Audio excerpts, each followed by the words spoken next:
Tartaria, Australia. I'm here with Cambell from Autodidactic for our weekly rambles, musing on all things Tartarian and this crazy realm we're living out at the moment. So we just started having the greatest chat about your theories about water and maritime law. Go for it, Cambell. Yeah. I was just saying maritime law and the Great Flood. We obviously know about the Great Flood, the Mud Flood, Noah's Flood, all this kind of stuff.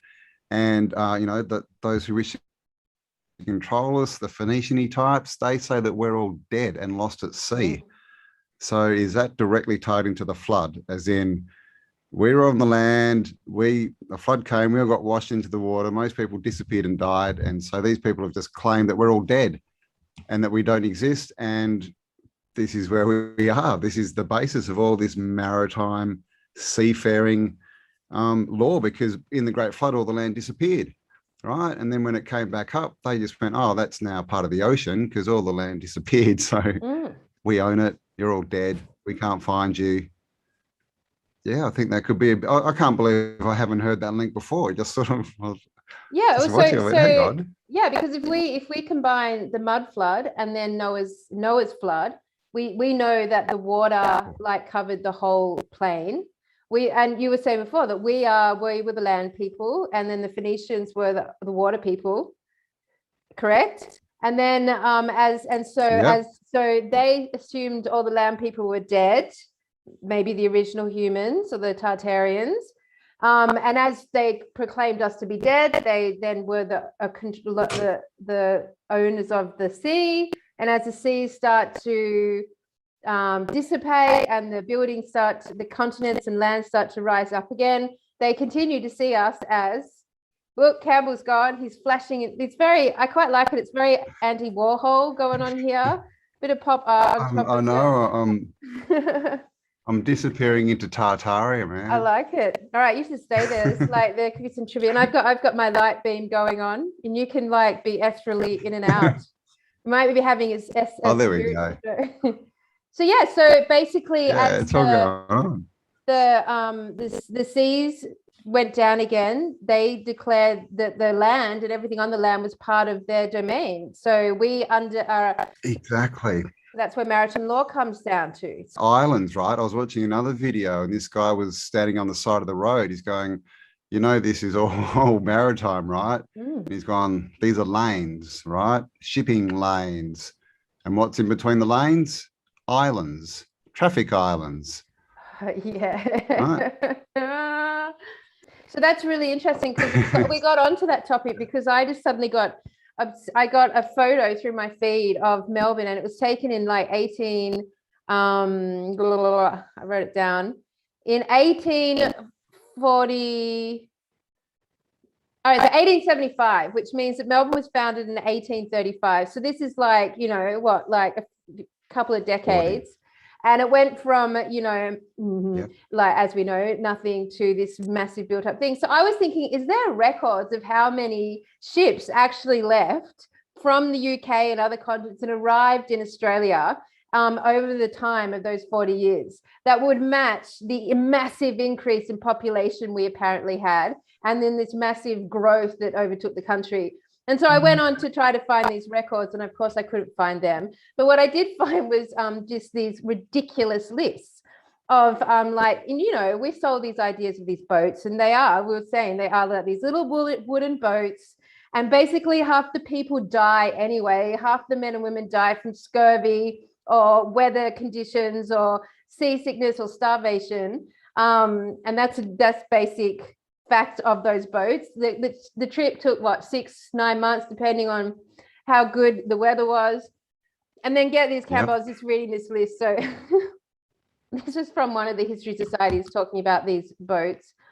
This is what was apparently accompanying this huge amount of people on these little wooden boats to make up Melbourne as it currently is: 550 chickens, 250 ducks, 150 sheep, 55 turkeys and geese, 30 pigs, a couple of lambs and oxen, and a milking cow.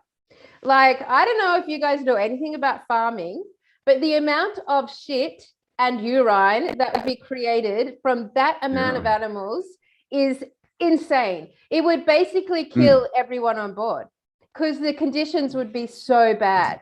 And you're like, you can't contain that amount of animals plus people and food on a little wooden boat getting to Melbourne at 9 months at sea. It's not possible.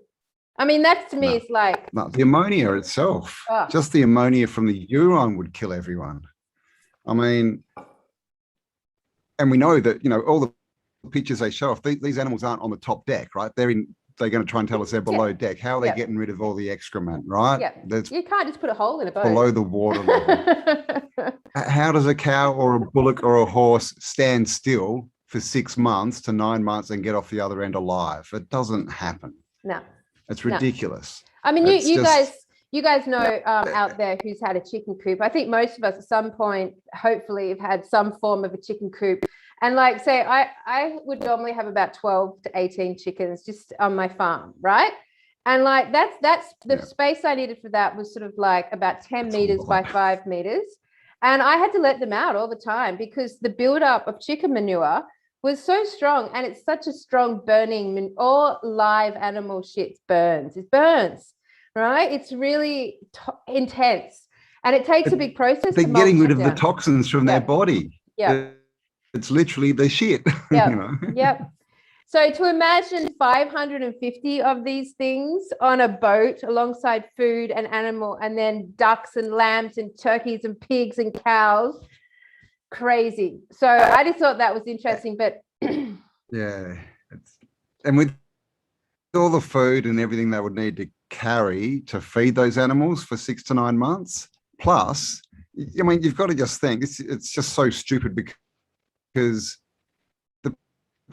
basically that's food for the people on the ship. They would start eating those animals if that happened. Yep. They just would. Yep. They just would. I mean, I'm sorry. True. If you've got a barrel of bloody weevil infested, you know, wheat that's 4 months old and a chook, you're just going to knock the chook off and eat it. It's a stupid story. It doesn't make any sense at all. God, it's crazy. And we haven't even touched on the horses. Horses are just, I mean, worse than cows. A cow, you can kind of imagine, is, you know, doesn't need to run every day, but a horse, come on. You're telling me that it's just mad. I know, it's absolutely mad. It's absolutely mad. So I was going to screen share a photo for you, but I've just realized I'm on my laptop today. I'm not in my office, so I can't do it. Well, so I have some stuff we can look at. If I can get rid of this, how do I get rid of that? I'm going to message you this. I'm going to send you a picture because I want everyone to see this because it's so cool, just to show you the chaos of all these lies. So bear with us for a second, everyone. So I just grabbed this, sent it to Cambell. I've just messaged it to you. Anyway, so yeah, so I was looking at the state of Melbourne. Oh, there. Yeah, so this image is Melbourne 40 years on from its original foundation day. I mean, we're talking like when one person stood there with like 8 other people and declared Melbourne as being a thing. And there was like, and it's so interesting because when you look at the history around it, they start talking about the fact that I looked up what was Melbourne like in 1838, right? To 1850. And the first thing they said to me was, in the 19th century Melbourne, free land was scarce. Free land was scarce? Really? What? What? Free land in Australia? There should have been like nothing but free land. That's the first thing. They found it. What do you mean? Yeah, the 19th century Melbourne, free land was scarce, housing was a problem, and when times got tough, people turned to alcohol. This is like all in like the first 5 seconds of Melbourne. It's crazy. So there's not enough land, there's no housing, but there's tons of alcohol for anyone who needs it. Instead of building the houses, let's go build the stills, the distilleries, the breweries. Yeah, because that's the other thing that we brought over. So when people realize they don't have a house, they can get drunk. Yeah. So they don't have a house. They don't have any free land to build a house. And there's lots of alcohol in these boats that like came over with them, of course. Because like none of this is, the point of all this is just like, it's a head fuck and none of it makes sense. And it's very irritating to read. That's what I want to say about that. Have you got the photo? Share that photo. I do. This is what Melbourne looked like. All right, can you see that? Yep. Melbourne, 1975. 1875, sorry. 18. Sorry, it looks like Melbourne 1975, but no, this is Melbourne 1875.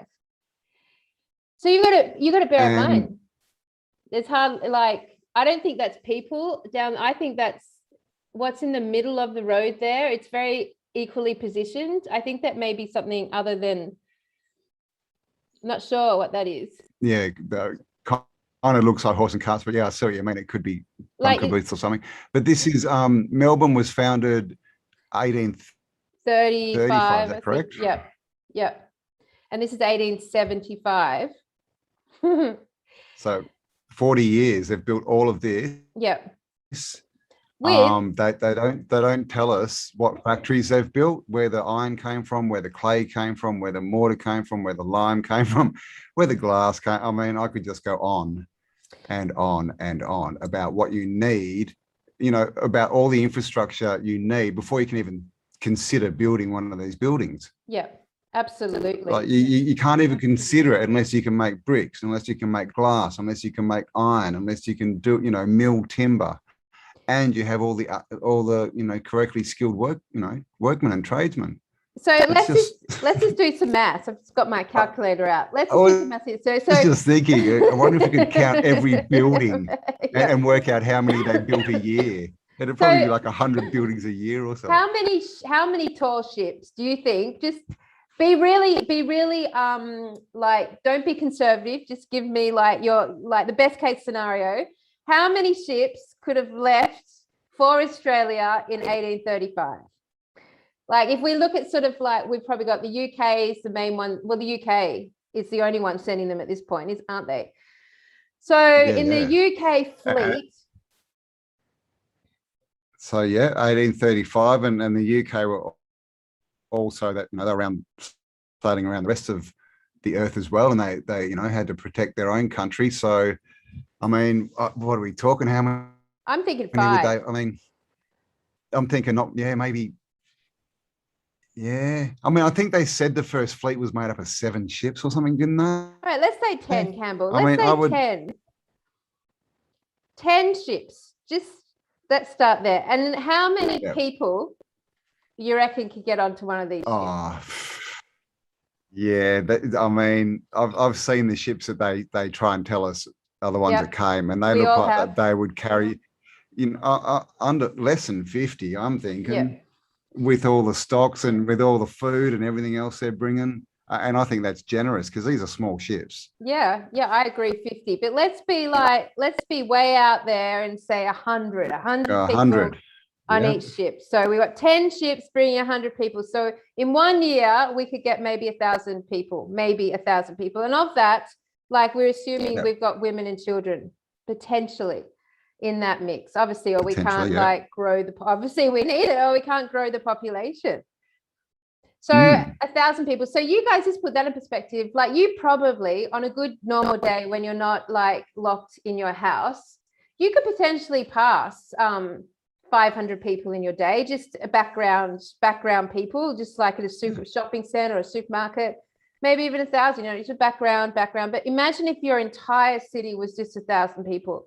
That would be enough to, like, that's probably what, 3 Woolworths at any given time. Like 1,000 people is like maybe a couple of 1-2 schools worth of kids, whatever, right? Just put it in. Yeah. Now, let's say that rate of ship kept coming for the next 40 years. So that would, for the next 40 years, that puts us at 40,000 people in Melbourne. Now, 40 years is enough time to essentially have like 2 generations, 3 generations, 3 generations of kids. So of that 40,000, 3, we'll give them 3. 3. So they have to be going hard at it, but you know, why not? Yeah. Although, you know, there was no houses or education or doctors or medical or farms or food or anything like this. So the death rate would have been, there was no midwives and blah, blah, blah.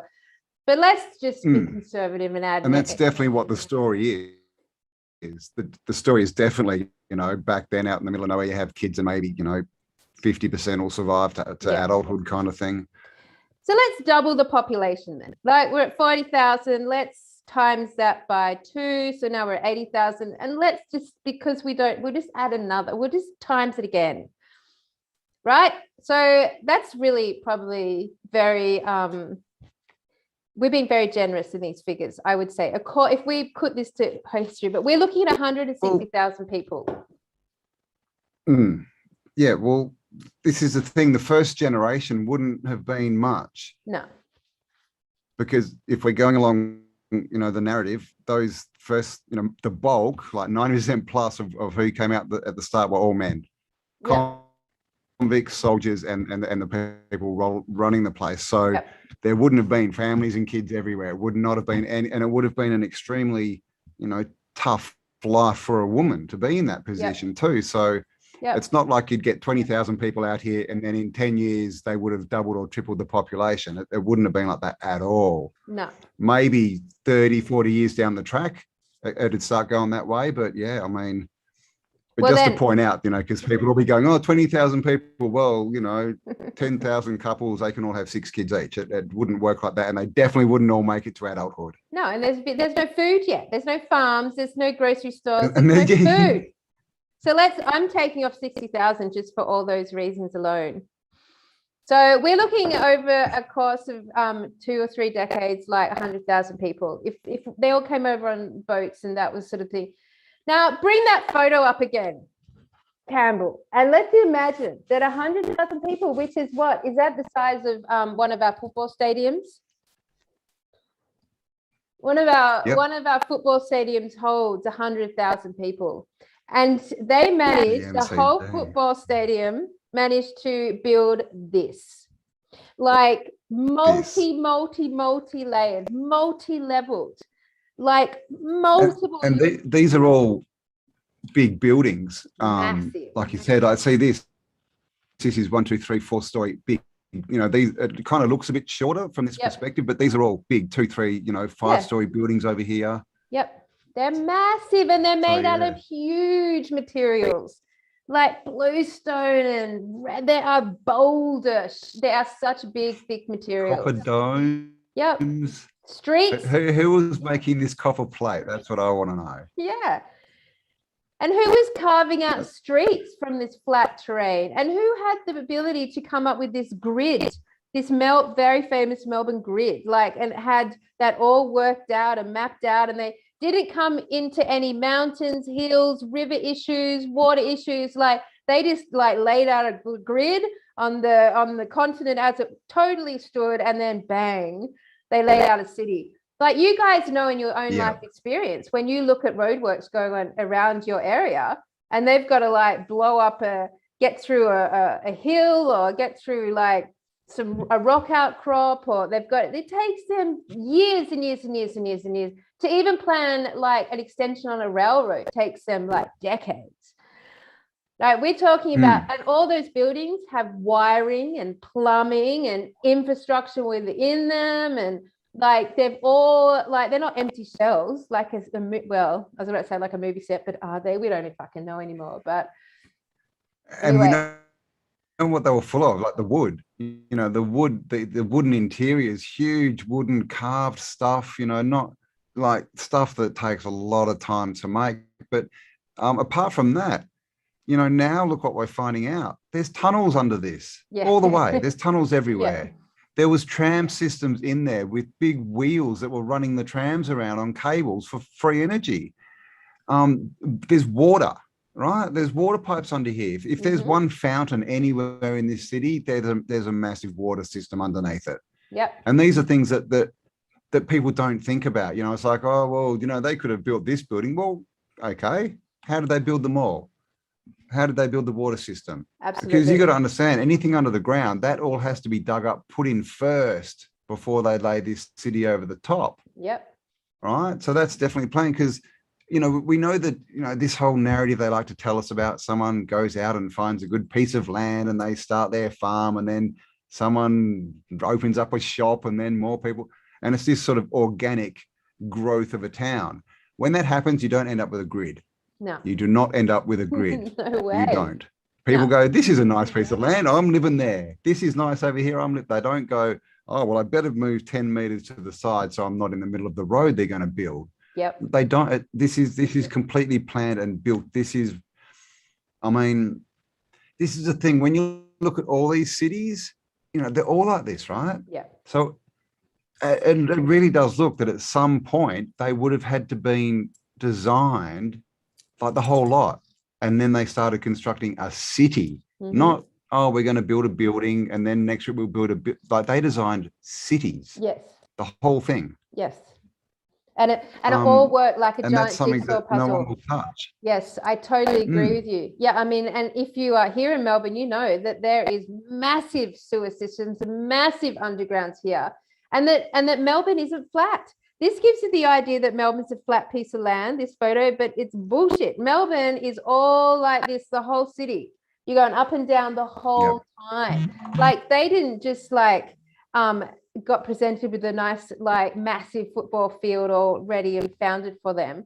They were literally like dealing with hills and rocks and the planning and design of this grid pattern is something that it just could never have happened organically. It could never have happened to a new colony organically. And in fact, we don't even have a reference point for that because all of our great cities are the same. They've all been built as whole cities, not as like a grow. We've been taught this model that you grow and they build and they grow and evolve and create this thing. No, it all started at once. Otherwise, it wouldn't work. I agree. Yeah. It just wouldn't. And now with what we know, like I just looking at this bell tower, right? That bell tower is where it is because of a specific reason. It's not like, oh, we can fit one in there. That's there for a reason. This dome is here for this dome here. Everything is set out like that. The cathedrals will be in a specific place where they're supposed to be.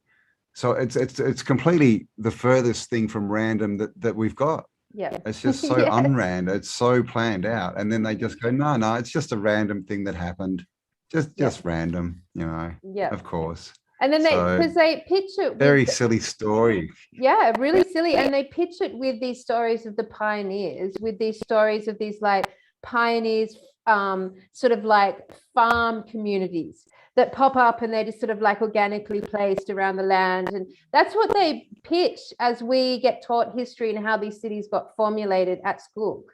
So our brains are always compiling visual images of alongside these huge, like basically the most innocent structures being like a little farmhouse, pioneering farmhouse village, to these completely massive structures being our cities, and saying they both just occurred the same way. It's like yeah. And this is it's so silly, isn't it? Like I remember back in the 80s, when they loved the mini series. Everyone was making mini series, and you get all these historic things, and all the time they're building these stupid little wooden shacks that they're living in, and they got these farms that are just rough tree poles and stuff.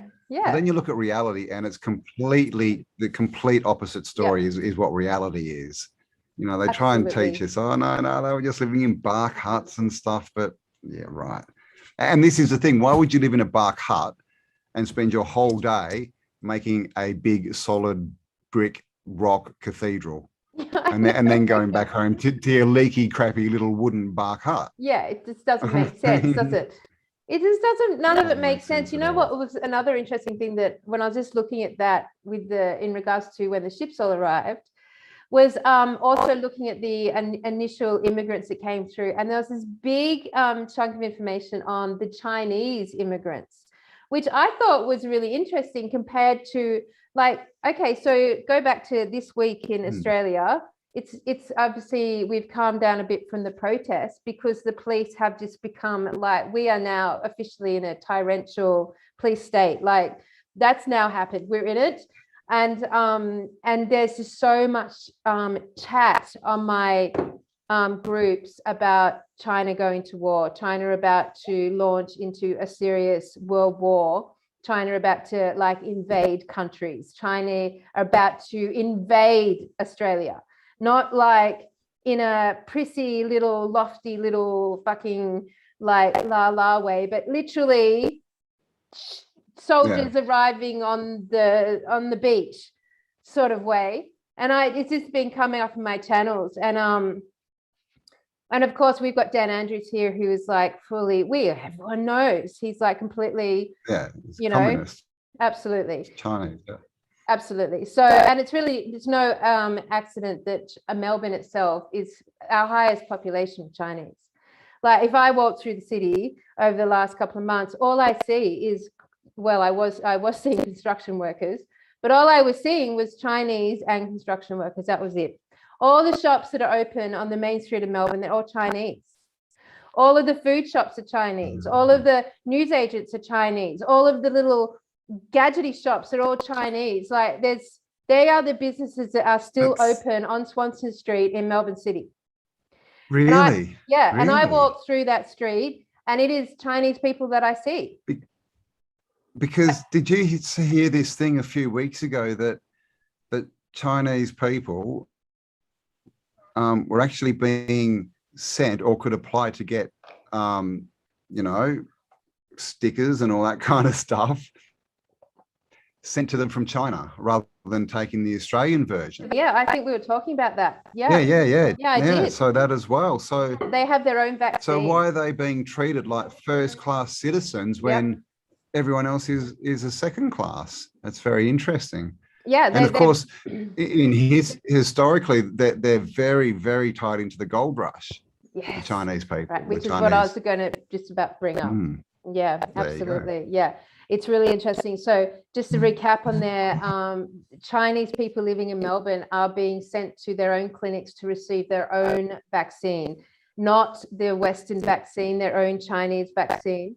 They have been given privilege into this country, which I find really strange, just on the back that, like, we hear all these stories that China is this like intensely communistic, torturous regime that has eyes and ears on their population, has a social caste situation everywhere, and yet they just allow all their people to immigrate wherever they want. It just is so they wouldn't let their citizens immigrate to Australia unless it was in service to the Communist Party. Like, that's how strangled the Chinese population is in the communist situation. Like, that's a very good point. Yeah. Like why are they let out? Why are they actually able to get out of the country? Absolutely. Not why are we letting so many in, but how the hell do they get out of a communist regime? Absolutely. They just walk out. They just get to send their students here. Whereas on the other hand, we got like the Falun Gong practitioners who are basically being persecuted in death camps and raped and tortured like every single day just for practicing their meditation. Like, the regime is so dark and intense in China. And then we walk around here in Melbourne and Australia, and it's just like Chinese fucking students and Chinese families, Chinese businesses, Chinese newspapers, Chinese news agencies, Chinese everything. There's Chinese Uber versions. There's Chinese exchange services. Like, it's all Chinese. And how did they make this shift from this communist regime? They would have to literally escape a war zone to make it to immigrate to Australia. It's just there's something going on there. There's some dodgy shit going on behind there, isn't there? And now they have their own vaccine. And this would have to go all the way to the top as well, you know, of Australian politics. So, you know, everyone would have to know what was going on, because otherwise they should be getting questioned. Even if it's just why are you letting them in without even worrying about how they got here? Okay, this is a communist country. Why would you let a percentage of your population be communists? They're clearly going to influence the rest of the population. Yeah, it just shows you how long this has been going on for. Yeah, I mean, like, why would you send all your students and families to Australia to get corrupted by Western governments just to come back to your communistic regime and like weaken the stronghold you have over their minds? You wouldn't do it unless they signed their sovereignty away, unless they've somehow signed a pact that when their time comes, when the party calls them, they will commit to doing a certain action. Or so right now they're literally free to roam all around Melbourne. I don't care that the rest of everyone else is in lockdown. All I see is them freely roaming around Melbourne, because most of them live in the city. right? And then they've got their own vaccine. Well, they've been literally told to go to their Chinese clinics to get their own Chinese vaccine. And not to touch, not to touch the Aussie one. And look, I mean, you know, you could listen in on this conversation, think, holy fucking shit, you're being racist right now. But like, we're just drawing parallels because it is what's in front of our eyes, and it's our eyes that we have to like trust what we're seeing, you know, like it's the eyes that break the spell. So if we then like link it to Tartaria and Tartarian consciousness, it was the Chinese that flooded in, migrated to Australia apparently en masse, which is what I was about to read you, to attend to the gold rush.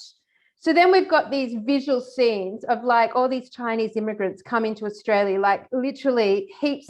Apparently there was more Chinese immigrants coming to Australia than any other group of people. And it was controversial, apparently controversial. But they all flooded into Australia, and then they went out to all the gold mining fucking bush areas out in Australia and did all this gold panning. And then like apparently there's some missing part in history where all these Chinese doing gold panning that suddenly equaled Melbourne, like manifesting out of thin air, like like that's what gold is. It's the magical alchemy. If you have gold, you can just buy stuff. You know, you don't need materials or factories to actually produce it. You just go, I've got gold. I've got gold, and then you just blow it on a piece of dirt like this. I want a cathedral in my image, and then pooh, that's it. Up comes St. Paul's Cathedral, the National State Library, whatever.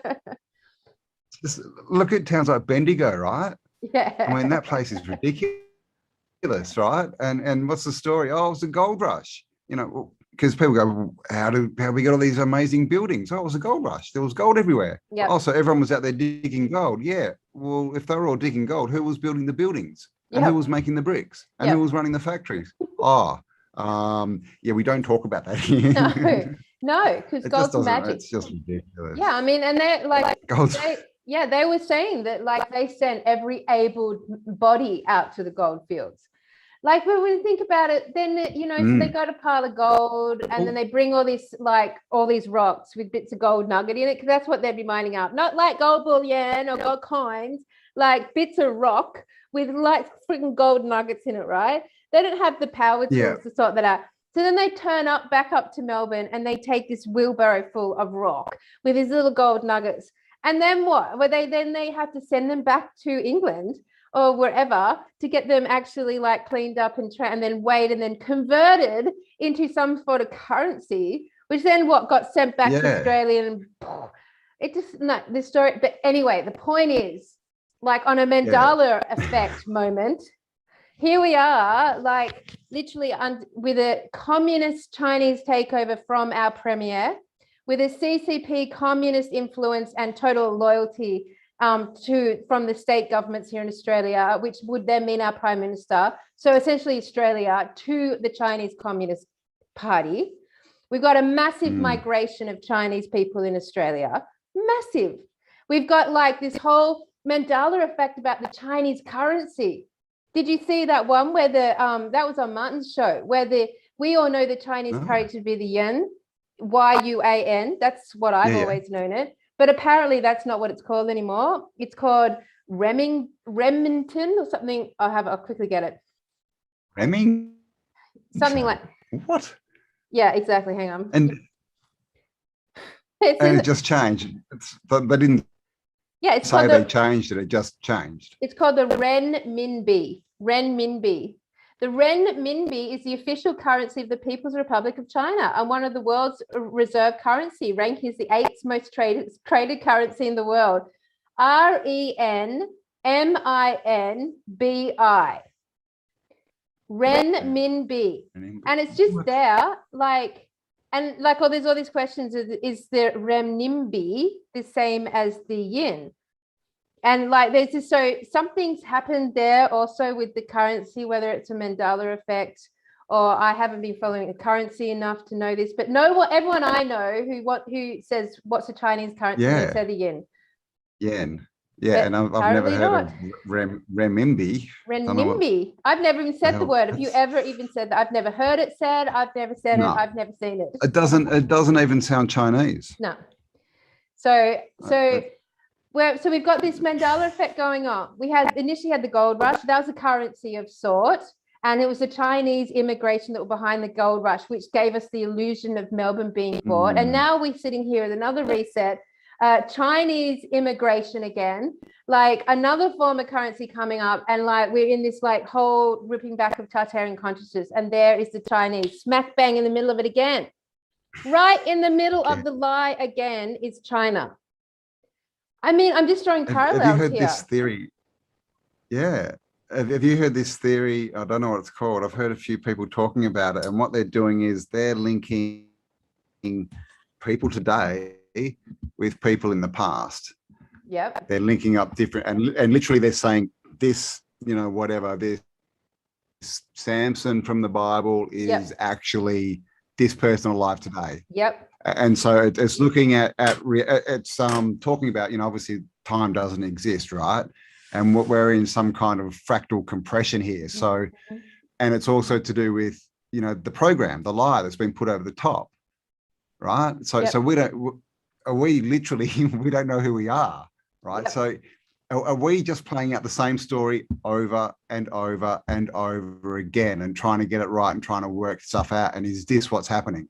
We've been here before. This is the same story. It just looks different. Same characters, but might have different names, or they might not know they're the same characters. Yeah. But we're literally just replaying this thing over and over. Yeah. And who knows what? It's like that movie with Tom Cruise in it. What's it called? And they're fighting aliens. Yeah, like and Oblivion, the aliens Oblivion? can control time. Is it Oblivion? It's one of those ones. That's another one. And it's one of those ones. It's like a Groundhog Day. Yeah. So the aliens they come in and attack, and then the humans retaliate. And if the aliens lose anything, they just reverse time, and they know what happens, and so then they just avoid it, right? And so they keep going forward. Is that kind of what we're doing? Have we been here before? But we've lost and we've lost and we've lost, and this time we're like, let's just get it bloody right and get through this and fix it. Look, that's kind of what it feels like, isn't it? I mean, maybe that's what we are taught is karma. Maybe that's the illusion of karma that we're taught is this spiritual penance that you essentially play, you incur throughout the game, and then you come back and you do it again, influenced by that, it's kind of what you're saying right now. But more sci-fi, it's just literally a glitch in the time loop. And all of David Wilcock's work is about that glitch in the timeline. And he draws parallels to leaders and who they were throughout history, and has even shown that the facial structure of those people are the same throughout history. So that's definitely been happening for sure. And then we've got all those, right now on a sort of larger scale, as in a geographical scale, Australia seems to be going through the gold rush moment of its conceptual lie. As we uncover the truth, it's got the same elements of that immigration, the currency, the takeover, because it was a colonial takeover, the destruction of the natives, which would now be the purebloods, which would now be those who haven't had the apple juice, the destructive, and literally continually today, this destruction of our natives, with the army turning up to force the apple juice on them. And wow, we're mirroring some big stuff. I bet we could sit here and write a big list of all the ways. It's just, exactly. That's the war, the genocide that happened 200 years ago, isn't it? Yeah, we're in it now, right? Don't you feel that? They're offering, and all the natives have been offered, Aboriginals, $500 to get the juice. Yep. Get that, and we'll give you 500 cash. And of course, most of them don't really understand money that much. They don't use it that much. And they're like, oh, cool. And they're doing it. But we're definitely not getting offered that as non-Indigenous. But I mean, it just shows you, if this stuff works, why do they need to pay money to people? Yeah. Wouldn't being healthy and alive be enough of a selling point? Yeah. Yeah. So yeah, I agree. It really looks like that. Michelle, she looks at the time loop too, from 1492 to 1942. 1492, obviously America. 1942, the Philadelphia experiment, and the halfway point is 1717. So there's a lot of this time. Michelle Gibson. Sorry, Michelle. So there's lots of this. Yeah, this time loop, fractal stacking kind of discussion going on for sure. I think one thing we know is whatever we thought reality was 2 years ago, far out. we were wrong. We were so wrong. So 1770 was known as the birthplace of Queensland. 1717. Yeah, so I was just looking at 1717. Yeah. Oh, okay. I thought you said 70. Oh, yeah. Sorry. Australia. That's Australia Day. Duh.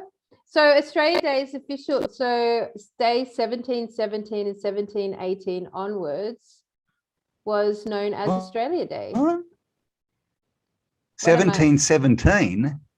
We weren't discovered apparently until, the Dutch were here, but 1788.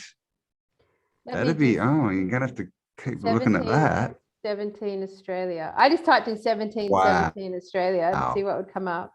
Anyway. I'll have to have a look at that. Because this is the other thing, right? That they try and tell us Australia, oh, no, we were just sailing around and we bumped into it. We didn't know anything was there. The fact that we've named Australia on all the maps that go back hundreds of years before we landed there, it's always been terror. Literally, it was called the hidden land of Australia. It's literally on maps. Oh, no, but there's no land there. No, we just randomly found it. I wish it had stayed that way. I wish we'd always been called that. The hidden land of Australia. Terror. If we were, yeah. Well, we're definitely Terror Australia now, aren't we? So, and of course, this times also, Campbell, and with, of course, Atlantis. So, that's another thing. Most people, and for you guys watching this, you have to know also that for the majority of starseeds or truthers that have got to Tartaria consciousness, you were doing this also at the time Atlantis collapsed. Our collective, you are for sure reborn in this moment. It was our destiny because we experienced this same thing happening, and this nefarious AI takeover that was going up against the people. And we were there talking out and saying something about this. And at the end of the day, we failed and the whole civilization collapsed. We have collective trauma there. We have karmic trauma from that time period. And as a result, we're triggered right now in ways that don't even make sense to us. And they know that. The very ones at the very, very top of the food chain on the nefarious side know about our collective karma, and they are playing on it. So when you come across police brutality, mandate brutality, or your freedom's been taken away, silenced, ridiculed, arrested, all the things, censored, all the things that are happening, we have emotional stuff coming up. And it's not just about your life this lifetime. So don't be so hard on yourself. This is a tough journey. And remember to do your energy work. Go and seek the support of counselors and guides and people who can read energy. And it will so help you keep the journey of you bringing up and releasing, because we can't repress it. This whole Tartarian consciousness is about releasing and getting rid of the oppression, the repression, the suppression, the hiding, the suffocating, the not speaking. We have to release and know this time round, God wins. It's not the same definitely timeline. Yeah. Well, it's true. It's we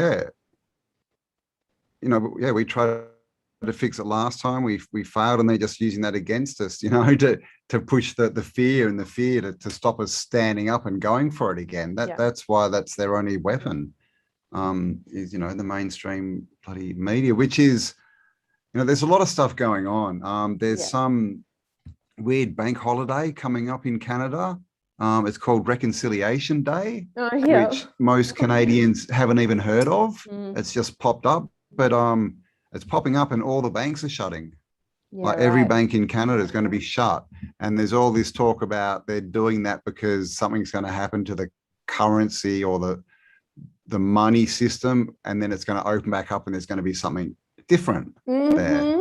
Well, isn't that People have even interesting? noticed that cash machines, people have noticed that cash machines and payment machines have gone from, what was it, to, they used to say, put your bills here, and now it says put your notes.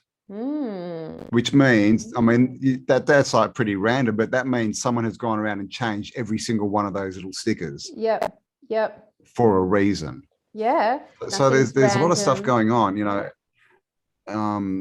And you know, we know, well, the next 3 months are going to be just silly.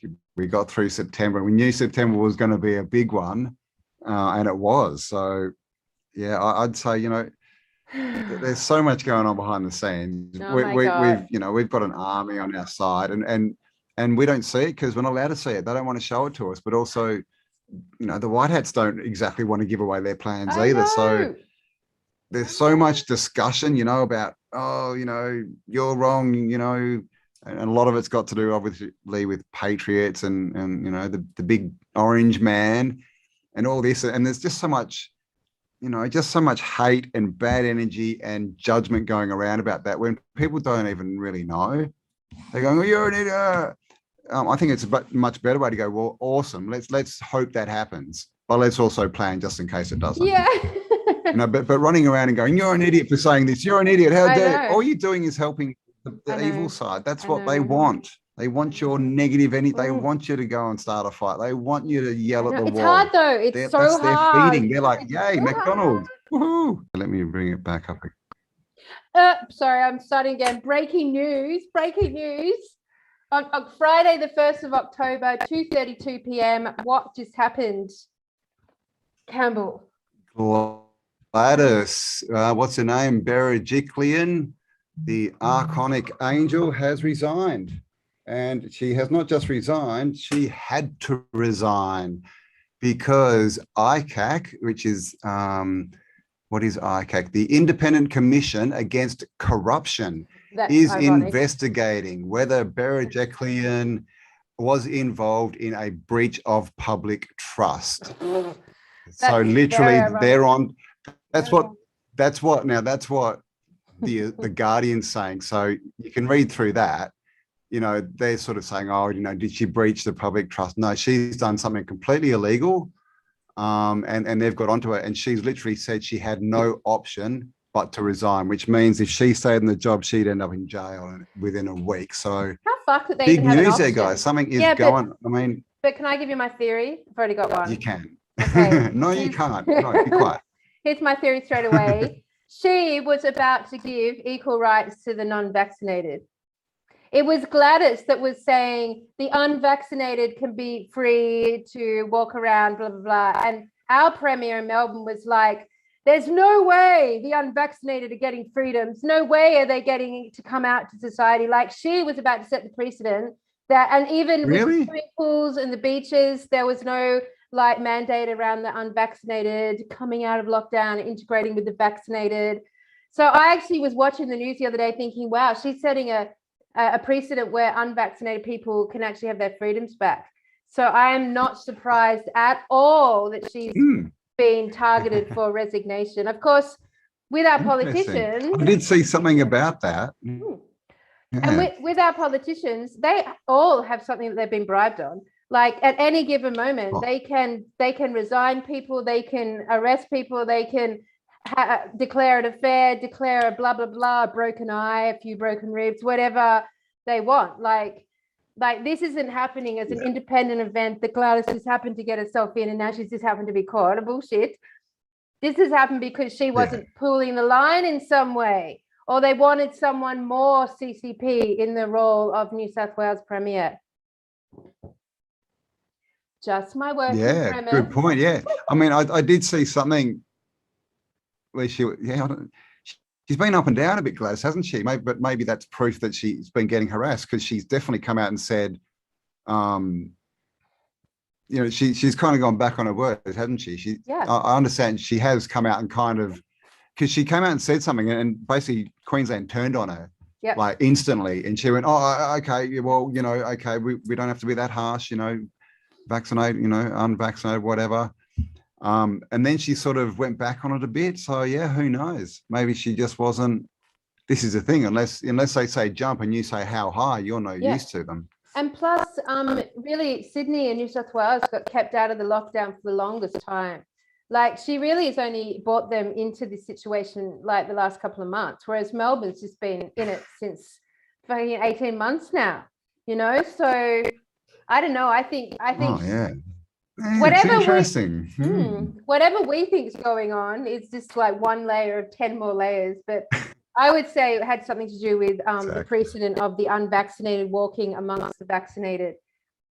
I'm getting a bit, you know, I connected, unfortunately. Walking amongst them. All these memes are coming up about the pure bloods. Have you seen them? Yeah. I think it's great. Yeah. It was all just one lady put out a meme about 2 weeks ago, basically saying, yeah, vaccinated people, yeah, well, stuff you and your blood, mine's pure. And everyone just went, yeah, the pure blood. Yeah, it's great. But because this is the thing that the mainstream media and all these, you know, those who want to control us, that's what they don't want. They want us to feel shame. That's what they're trying to do. They're trying to make us feel shame and feel less, you know, because we have a brain and we can think. But when we turn around and go, yeah, that's what makes us better than you, they're like, oh crap, what do we do now? Oh my God.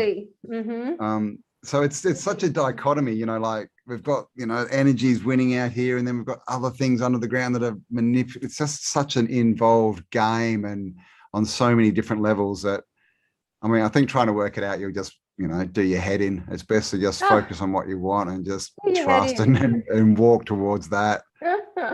I'm just out of curiosity typing in historical events on October the 1st in Australia to see if anything comes up today from October the 1st. Let's see. What is it? 01102021. Interesting numbers. Nothing's.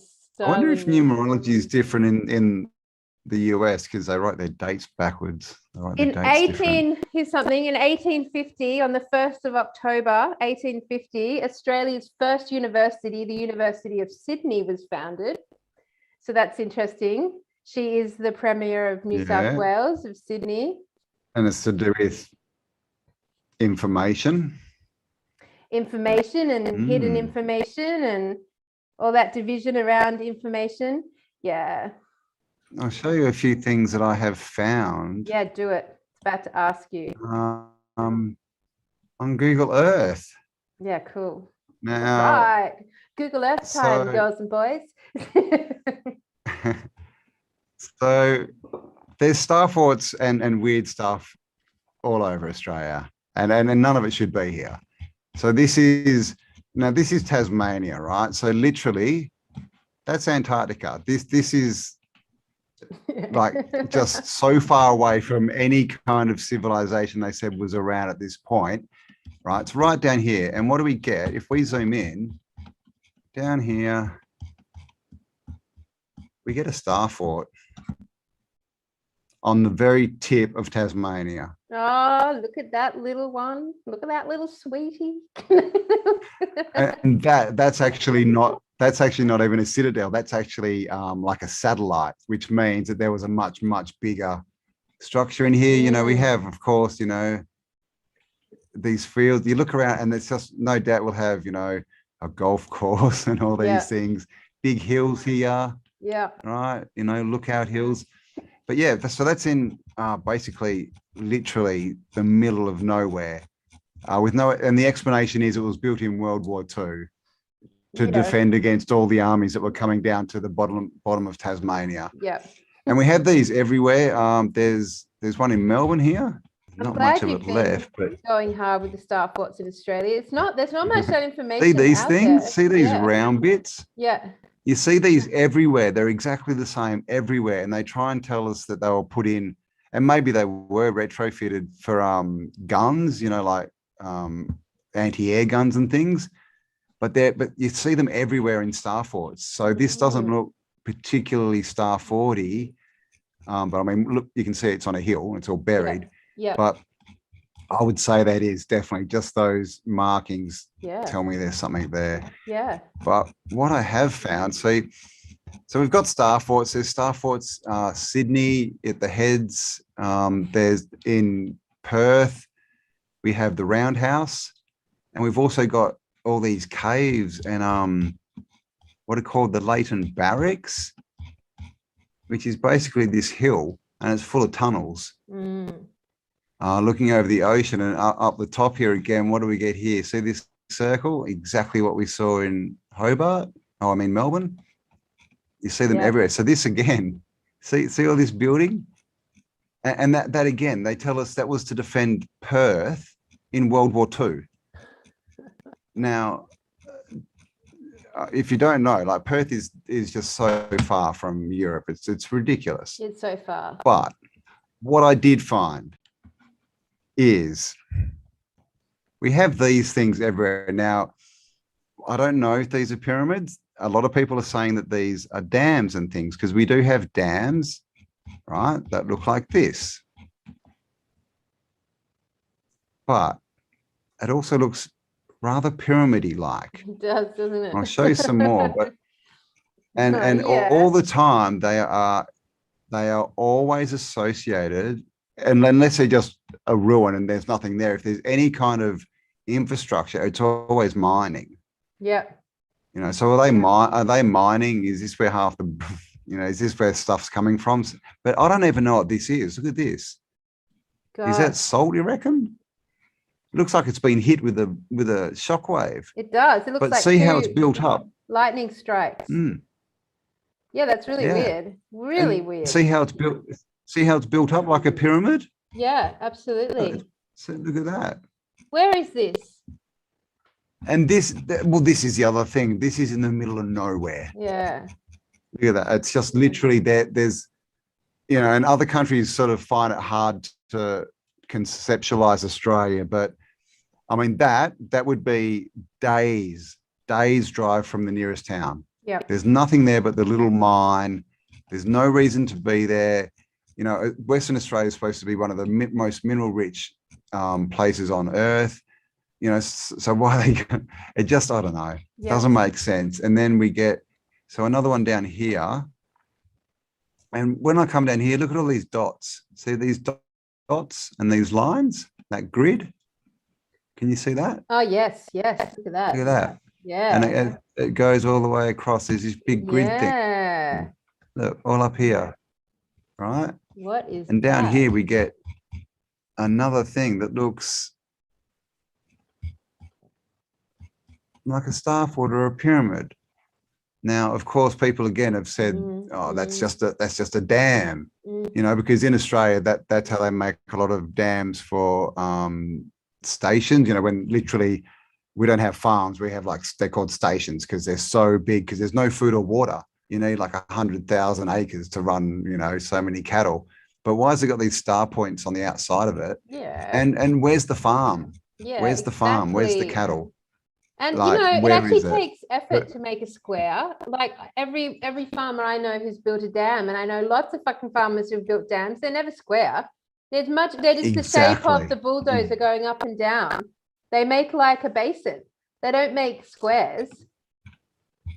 Exactly. Why would you make it? Because it doesn't matter. The shape doesn't matter. No, and that So would down take a lot of here, work. You can see that. That's a perfect square, right? Same kind of thing. I'm not sure what's going on there. Yeah. No, that's not getting. No, that's just up in Queensland. And then we have this. This is what it would look. Now, this is a perfect square, but see the water there? That's what a dam would look like. It would just be the lowest bit. You wouldn't make perfect squares, but this, look at this. This reminded me of when Stephen and Evan were talking about that square. Remember they said they found that square farm and all the trees fell over, but it was a perfect square? Yeah. See how that's like this perfect kind of square? Yeah, that's really odd. Yep. And these things are everywhere. Yeah. Now we do have, there's a pyramid in, so Walsh's pyramid, that's up there. Where's Gympie? Gympie is, don't tell me I didn't mark it. I thought I marked it. Oh, well, there's one in Ballina, which is just inside Queensland. Yep, Ballina Pyramid. And there it is. Look at that. So there's a pyramid. Now I'm about to blow your head off, so I'm just building up to it. I'm not sure. You don't need it. Adelaide, and it's just the same. You find them all the capital cities have they've all got star forts. Look at that. There you go. That's in Adelaide, down on the beach. Oh yeah, can you see that now? Yeah, it's like a half one. Yeah. So again, one of those sort of satellites. Yeah. And of course, we come back and what do we get? Golf courses. Yeah. All this weird stuff. No doubt there'll be a stadium. We've got our water here with the island in the middle. It's always the same setup. And so I was looking for pyramids, and I'm starting to do these lines up as well to try and get alignments and things. Yeah. So, okay, let's go and have a look down here. I think this might be one of them. And I don't know what these things are. I know. So this is another one that looks, so that could be an old pyramid, right? Who knows? Wait, could have had the top mined off it. Oh, there we go. Oh, sorry. Yep. Perfectly square. Yeah, it's like they're all missing their actual external structures. Imagine if they're have we done any discussion on inverted pyramids? Have they been? Well, that's one thing I did think of. There is supposed to be an inverted pyramid under the Great Giza Pyramid, but also have they been mined? Gosh, imagine that. I mean, it wouldn't surprise me. Have they been mined for stone? Break down the limestone to make mortar. No doubt there'd be, granite and stuff in there, gold. They literally just gone in and mined it. All sorts of things that we don't even know about. Well, I think they'd only mine it if it was done by the nefarious forces for a reason. It wouldn't have been like just a corporation coming in and taking down. Yeah, exactly. Yeah, it'd be half to destroy it and half to get what they can out of it that's usable. I mean, like the parallel of Australia being the land of Oz from the Wizard of Oz. I love that metaphor, but it's because it doesn't feel like a fucking metaphor. It feels like Australia, this big red barren landscape, is actually an inverted, highly advanced, highly active civilization under the ground.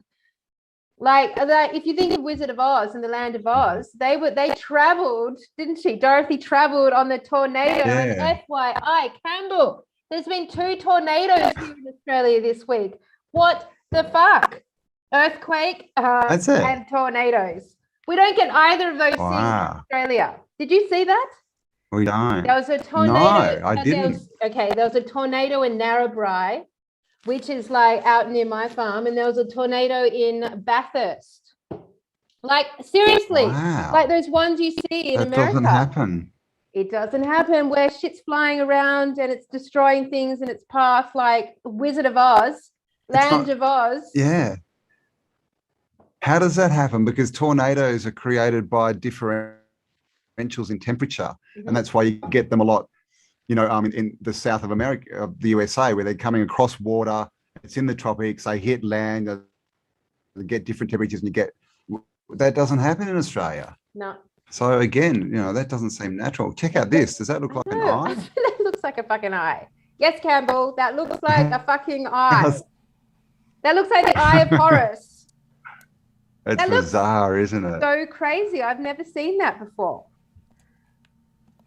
Yeah, that looks like an eye. Now, before, I'm just actually going to show one thing before I show quite beautiful the pyramids and like actual pyramids in Australia. Let's go to Giza, and I just want to show. I went and had a Giza at Giza, and with our new eye. is bizarre, right? These are the pyramids, right? Look at this. No, we're in the ocean at the moment. Oh, okay. All right, we're getting there. Yep, 3 pyramids. Yeah, so you just mentioned, is there anything under the pyramid? Do you want to see what's under the pyramid? Yeah, go on then. Go on then. It's another pyramid. Ready? Yep, Look. I'm ready. I'm excited. Can you see that? Did you see that? I didn't see. Wait. It's lagging. So this is floating. This is floating. Can you see this bit here? Yeah. And I can go underneath it. Oh, you can go underneath it. I can go underneath it. Okay, take us underneath. Wait, it's still. Oh, that little. Can you see that? Oh wow! Yeah. How is that? I don't understand what's going on here. How is that floating? And and look at this one too. This is to show you that the images we're seeing on Google Earth are not photos. They are photoshopped and they are put down there. This is not a picture. This has been superimposed on top of the actual photo. I see what you're getting at. Wow. And that someone stuffed up because they didn't put it down at the ground level. Wow. That's bizarre. And so I see now what you're there's seeing. no doubt there's something down here they don't want us to see. Oh my gosh, that's so weird. So how weird is that? That's just like sitting on top. Right, so let's it's just superimposed there. So it just shows you it's all fake, all this stuff. So okay, you ready? Yeah, we're ready. Let's do it. This is South Australia. I want to play some music. Okay, we're in Australia here. I want to get the soundtrack. Twilight music. Not Twilight. No, yeah, Braveheart music. All right. Braveheart.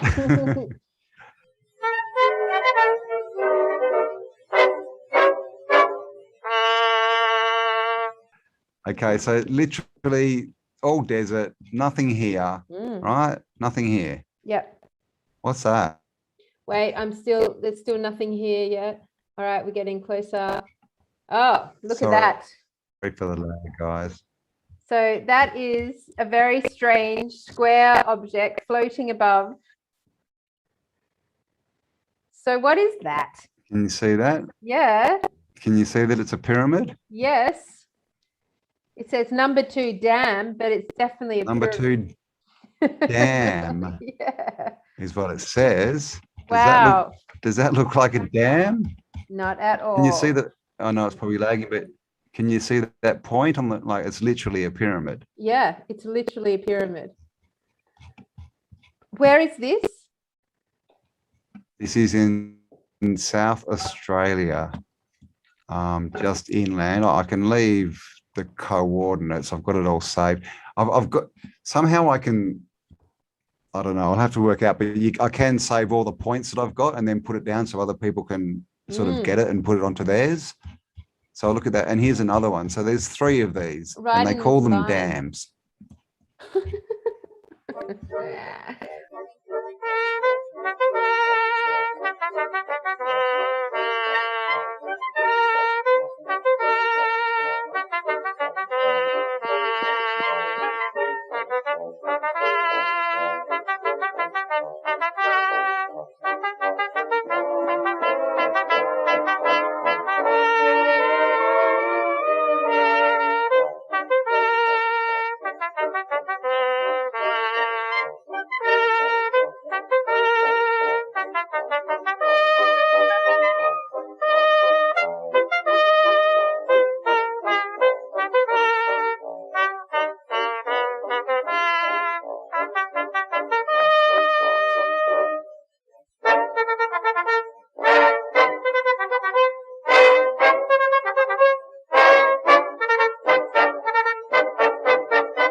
lot about dams, weirdly enough. And I tell you what, they don't make square dams. They just don't do it. There's no point to it. The machinery doesn't work for it.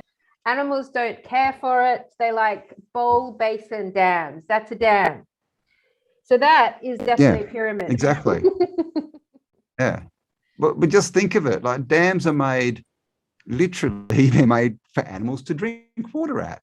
So you don't go and make big berms and all this kind of, you dig a hole with a shore where they can walk up and they can just, they don't have to go swimming. They can actually just lap for the water at the shoreline. Absolutely, yeah. You don't build these things. And so, yeah, and I'm not sure if that's, you know, some kind of, you know, if it's reflecting a star, you know, the stars or some kind of astrological thing, who knows? But, and this was all done, guys, in literally an hour or two. There's so much stuff out here. Like there's another one. We should offer some Tartarian Australian hunter prizes for people who find the most amazing Australian pyramid abnormality, anything that's fucking cool and crazy that we've found. Look, that just looks like exactly the same thing inverted or removed. Like, I mean, obviously Australia looks like it underwent some massive catastrophe to turn its civilization into red dirt, and potentially the pyramids like cop the same, or they're inverted, or something else is going on, or even more, that they are part of the crystalline nature of our 5D cities in the middle of Australia that we can't see yet. Maybe they're there, we just can't see them. Yeah. Yeah, who knows? Maybe they're starting to appear on Google Earth before they appear in reality. I mean, just the imprint of them, the foundational impression of them are there, but we can't actually see the structure right now. What's that? Yeah, exactly. It's all energetic. So I'm guessing this is a mine. Gosh, that's full on, aren't they? Like, look at this. Look at that. Can you see that? Wow. That is just like, wow. That looks like Exactly another right. iris, like another eyeball. No idea. Another eye. Like, that's like a pupil. It does. What is that? It's massive because look, these are big buildings. Like, look at that. That's a big refinery. You know, look, there's 1, 2, 3, 4, 5, 6, 7. There's 10 buildings there and a massive amount of space. And that is nothing. You can't even see it when you're looking at this. That thing is huge. Wow. What is the area called? Beyond the Black Stump. Beyond the Black Stump. Middle of nowhere. Beyond the Black Stump. Is that what it's called? No, that's what I was going to say. I just said. Because it's out, yeah. It says prominent. It says prominent. If you're not hill. Australian, that's what we say for anything that's like really far away. It's just it's beyond the Black Stump. But that's ridiculous, right? I have no idea what it is. Definitely something, you know, obviously something to do with mining, because we've got this, which again, look at this. Does that not look like, you know, I mean, obviously a hill, but could that be a pyramid or a big building that's being mined? Oh my God. It looks like a total hole into hell. That looks like layers. Does a bit, doesn't it? Oh my God. That does not look like mine. It's hard to see if it's going down or up, isn't it? Because of the shadowing. But I mean, and that almost looks like a reptilian eye as well in the middle there, doesn't it? Like that looks like it's going down. Or that looks like an old massive structure. That just doesn't look like it's been look, that doesn't look like, look how it's like perfectly like the shelves on it. Like it's got shelves. Wow, that is so. And it's got these, you know, like this strange thing on the side of it, like just some random. I want to know. I have to use my geometric shape. Prominent. So it's all. Which state are we in? I think it's South Australia.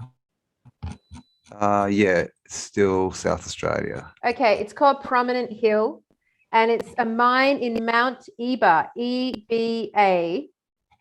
I'm just looking at the formal narrative on it. It's Here's called, their and guess what? It's called Oz. holding tanks. Yeah, fuck, it's called Oz Minerals. OZ Minerals. Yeah, fucks. Oh, OZ, not OZ. AUS. Oh, The Wizard of Oz. It's literally oh Oz. my gosh. Oz Minerals. Wow, that's a trip. Oz Minerals. Wow. Whoa. So that's bizarre, isn't it? That is so bizarre. It's a copper gold mining operation that is solely owned by Copper. Capital and Gold, copper and gold, and it's solely owned by Capital OZ Minerals, Oz Minerals. Oh, no way. It's an underground mine. Oh, so that must be going down there. So you must, yeah, that must be going. It must be an open cut going. Yeah, right. It has. Because it kind of looked like it was going up, but oh god. It produces one of the highest grades of copper concentrate traded on the open market. Copper and gold. It is a large copper gold resource, high grade. The ore is processed using conventional methods, blah, blah, blah. It came, this is what it says, Prominent Hill first came on stream. That's so weird. 2009. And specific information on its production is available from our resource page. So they're saying that this officially went online in 2009. So yeah, it's only 12 years old. That's a trip, man. They built that massive thing pretty quick, you know, in the middle of nowhere in 12 years, didn't they? But they did. That's just, yeah.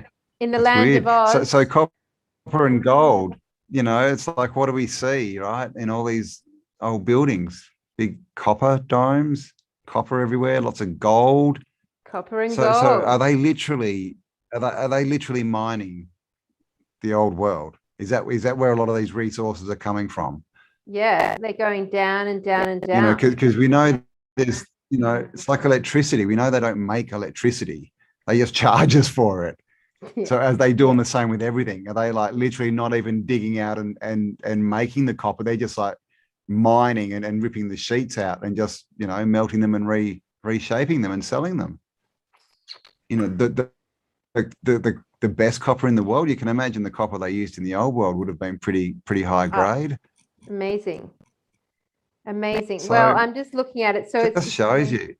It's basically that there, what we're seeing on the surface. I don't know what that big eye thing is. I don't know if that's liquid, but the one that looks like it's going down is shafts, but predominantly it's tunnels underground. It's an underground mine full of tunnels. That's what you're looking at right now. Oh, it is saying it's actually, wow. So it's actually, they are literally mining underground massive tunnels.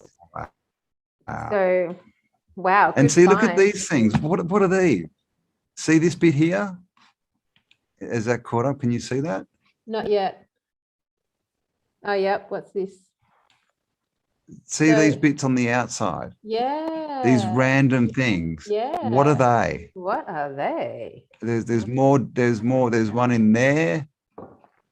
It's like, you know, they're part of a structure or something, right? And they've cut the edge off it. It's just, it should not be there. Yeah. Look how flat that is on top. Like, what the hell? There's something more going on here for sure. Yeah, I'm looking at some photos while you're speaking. It's really weird. I'll send you this one's weird. This is a very weird topic. We should definitely look into this one more. Yeah. It's just, and in a place like Australia, with it being so big, this is the thing. They don't even have to hide stuff. It's so big, they could be doing God knows what out there, and we would not even know. No. And unless someone just randomly flew over, you know, or randomly saw something, there's no way you'd know. I mean, because this is the land of Oz, isn't it? It is. I mean, this Western Australia is literally bigger than most countries in the world, and it's just one of our states. So that's how big Australia is. It's really big, and there's just so much vacant land because massive land mass. And what are we at? 22 million people. Yep. And our land mass is comparable to the USA, and they've got 330 million people. Yep. So Yeah. There's just, The mysterious stuff everywhere. Mysterious. And so here's the another land of one, which is Oz. a mine.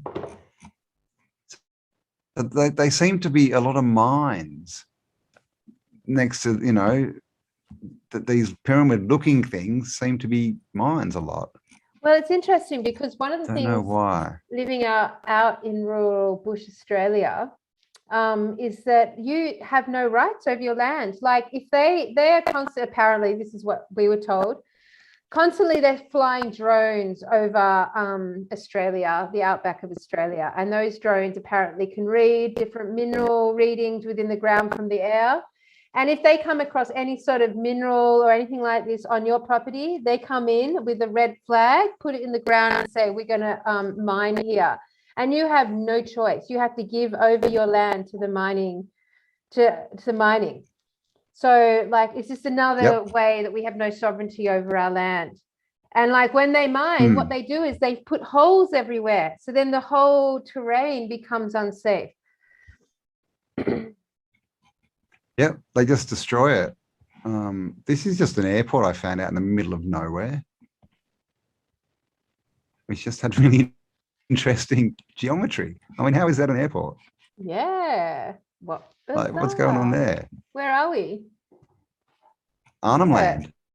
Arnhem Land? What? Like literally. Let me have a look at this. Or Arnhem Land, yeah, pretty much. So in the Land. middle of nowhere. I showed you this one, didn't I? Pretty sure. Just for anyone who hasn't seen it, this is Australia's own harp. So Australia is covered in weird stuff. Yeah. Just covered in it.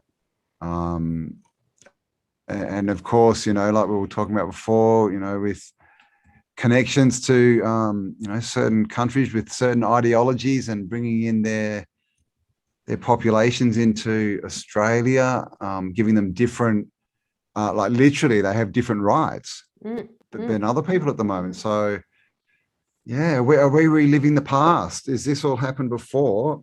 Are those who want to rule out there desperately trying to recover what they can from the past to make sure they win? And is this what's going on? And they're trying to replay the past the same way because they won last time, and we're like going, no, we're changing it.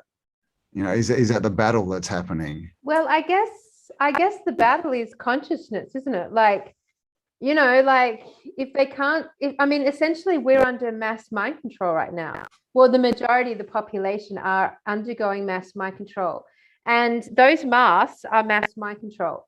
And they, like, mentally in your mind, they stop you from speaking, integrating, understanding, communicating. We all know this, right? So there's a massive mind control, MK Ultra mind control program going on called COVID.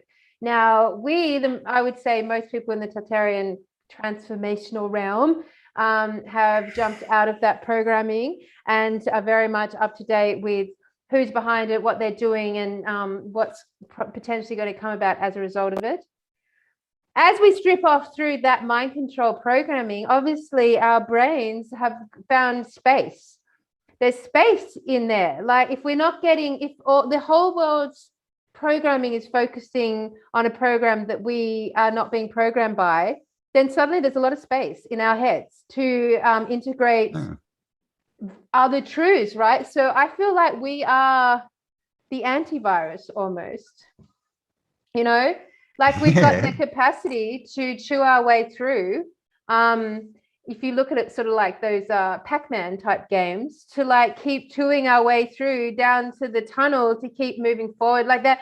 I feel like we are moving forward in our understandings. And as a result, reality is moving forward in its unfoldings.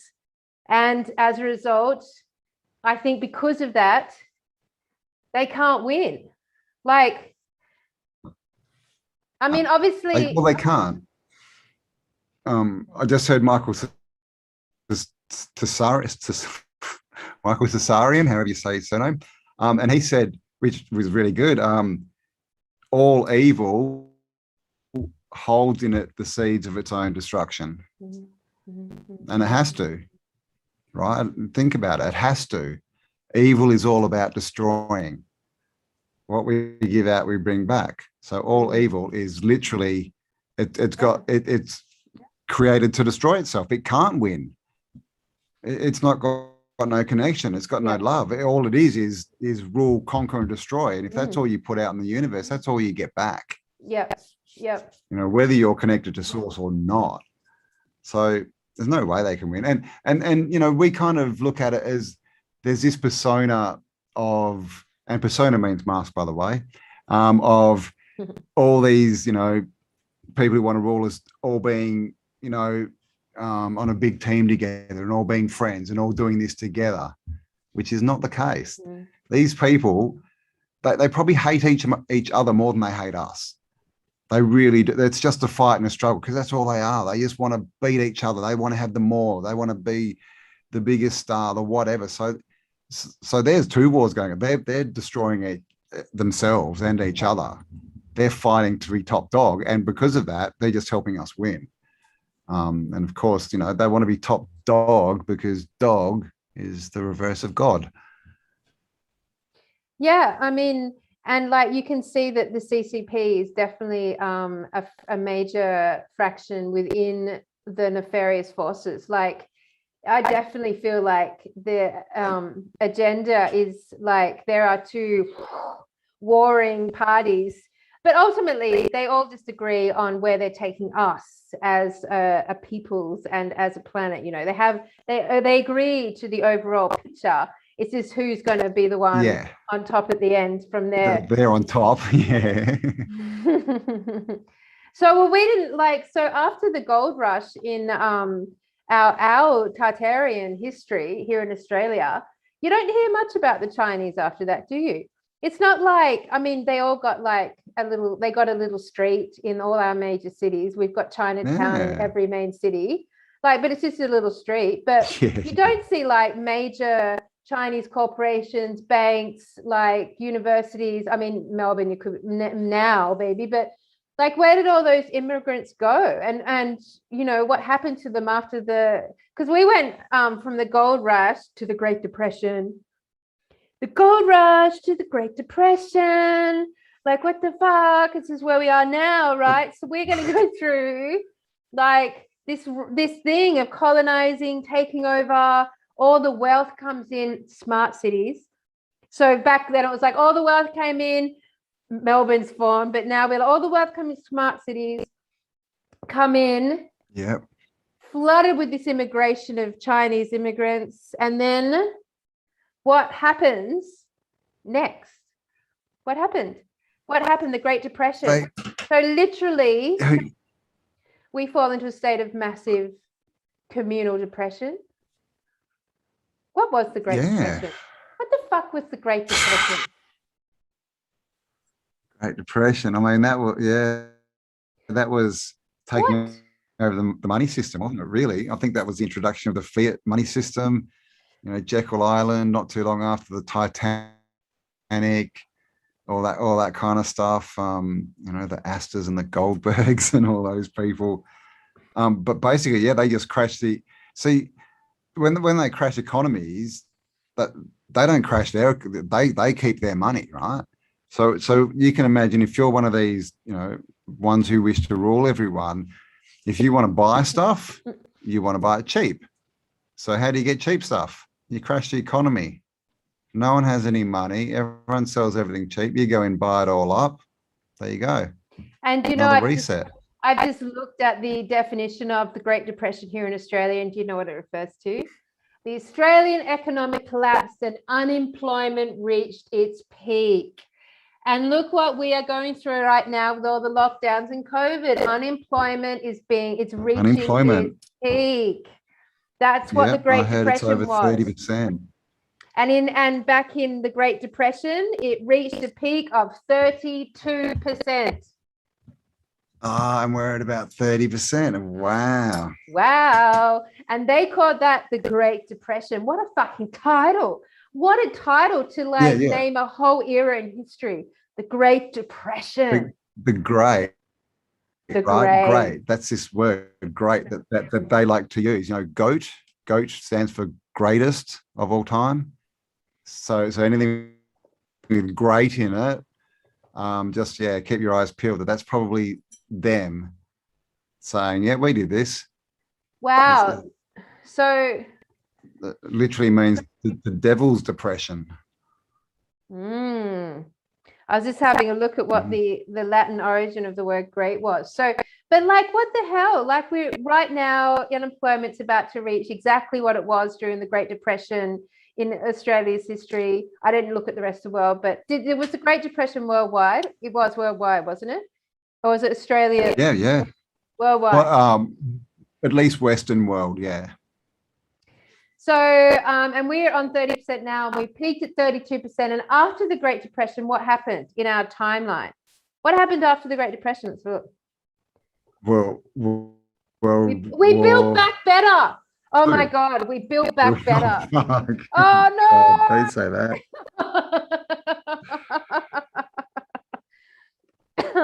Because that's what we are going. That's what all the advertising's about to do. We build back better, build back. Do you know, Cambell, this week, my national bank, my like thing on my phone, on my computer, changed from NAB to JAB. It's now not called NAB. My national bank app, like when I do my banking, it's now not NAB, NAB, it's now JAB. And they changed it to JAB. To JAB. And then after that, which is awful, I caught an Uber the other day, and I haven't been in Uber for a while. Anyway, the guy said, because 2 Ubers cancelled on me before I got picked up. And the guy said to me, listen, you have the lowest rating on Uber. And I was like, what? What do you mean? I hardly use it, but why would I have a low rating? He said, well, you've got like almost half a star. Like, it's so low, no one's going to pick you up. And I'm just like, wow, Uber's run on a rating system. I didn't know this. So, and I didn't know that. No. And the reason, he reckons, is because I wasn't wearing a mask. Even though I tell them that I have an exemption, because I've given myself one. Even though I said I've got exemption, I still ended up getting almost a 0-point rating in Uber over the last 6 months. So no one wants to pick me up. Wow. That could be a business for someone. Mask-free rides. I mean, how insane is that, though? If they want to do it, let them do it. Let them do it. We just all ignore them. They crash. They lose all their money. We buy all their cars cheap, and we start our own. Well, I mean, I would absolutely choose that as an option. Yeah, but that's I saw a video as well this morning. Someone, Australian passport from 2008, and they took it apart and it had a microchip in it. I saw that. I saw it. All right. 13 years ago, yeah. I don't want to trip you out now. I don't want to trip you out because I've just looked up what major events happened after the Great Depression. And this is what it says. Are you ready? Oh, God. Mobilizing the economy for World War finally cured the Depression. Mobilizing the economy for World War finally cured the Depression. Millions of men and women joined the armed forces, and even larger numbers went to work in well-paying defense jobs. Hello, are we about to be invaded by China? What's happening right now? Because look right now, every Western country, at least probably every country, they're all looking for police, they're all looking for army, and it's pretty much we don't care who you are, come along, we'll give you double the pay that we used to give people. Just do what we tell you. And everywhere. And I've noticed in a lot of the videos, like the police just aren't what the police used to be 10 years ago. Let's just put it that way. No way. Bloody all different heights, all different weights, covered in tats, no manners, no intelligence. Just literally the dregs of society are now being given a uniform and a gun and being told to go and harass people. And they've been given no training and they're being told, oh no, everyone has to listen to you. You're the law. And they don't know what they're doing. This is going to end badly for them. It's like that lady, unfortunately in Sydney who tried to harass that dude. Did you see that? And he just turned around and kneed the crap out of her. Yeah. And, men shouldn't hit women, but if you're anyone and you're trying to take away anyone's rights, you've given up all claim to your own. Once you do that, what you're saying to the universe is, whatever happens now, I accept. Whatever happens, I accept, because I'm doing the wrong thing. And I know there's going to be consequences, but I don't care. I'm going to accept them. So don't cry if someone beats the crap out of you because you're trying to destroy their life. You know, it's what you deserve. And at this point, if you're in the police, you deserve it. I'm sorry, you're the enemy. If you know what's going on and you haven't quit, you know, good luck with the karma, right? I mean, you got a one-way ticket to hell as far as I'm concerned. I mean, all light and love and spirituality aside here. Like I went to the big markets this week. But the devil. Yeah, I know, absolutely. You don't love the devil. There's no light and love to the devil. No, that's who tries to kill the light and love. Exactly. And light and love to all light workers. And you know, light workers have to claim their very strange, wild, weird, unknown shadow side as well. The one that does allow us to, you know, fucking kill people. Anyway. Another thing I saw is it said someone said at some point David had to pick up a stone and throw it at Goliath. Absolutely. At some point, you got to take. You know, we've been with this whole New Age movement. They have hammered love. Just forget. Just forgive. Just don't do anything wrong. Which translate into what? Be a pushover. Don't stand up for yourself. Passivity. And so a lot of people think that is being a light worker. A light worker does not let people push them around. They do not let evil win. It's that simple. Yeah. If you're doing that and you're stepping down, you're not a light worker. You're kidding yourself. Yeah, agreed. That was my main issue with Buddhism, because I was in the Buddhist monastery for 5 years. And that's like you get trained in emptiness, meditation, non-attachment, which essentially equates to do nothing, care for nothing. Like just focus on nothingness, have no attachment to anything. It is a complete disempowered action step. It's like your natural God-given right is to make known the unknown, to step into like creative action. That's who you are in your God force. To sit there and meditate that all the way into non-action. So no wonder Tibet like lost its nation, the world's greatest meditators, and they couldn't even manifest their own goddamn like township. Freedom, exactly. Now they're just like completely enslaved, abused, and raped by the Chinese. They took no action. Shows you as well that they're missing something. Yeah, you know, all these people, and you know, so and why? Because they've shaved their head, they've got a certain color of red robe on, and they sit in a cave and go, "Look at me." Everyone goes, "Oh my God, they're so mystical." What if they've got it wrong, guys? What if they're just as programmed as everyone else? And they are. You know, this is the thing. It's some people are so heavenly minded, they're no earthly good. We're here to live in a 3D world. When we die, that's when we lose our body and we have no attachment. Absolutely. So why are people trying to live like they're dead when they're alive? Absolutely. It makes no sense. I had the biggest issue last year about the passiveness of our community, how passive we've become. Where is the warriors that used to walk amongst us, that would stand in the face? And this is what it's taking, isn't it? We have to stand with that sovereignty.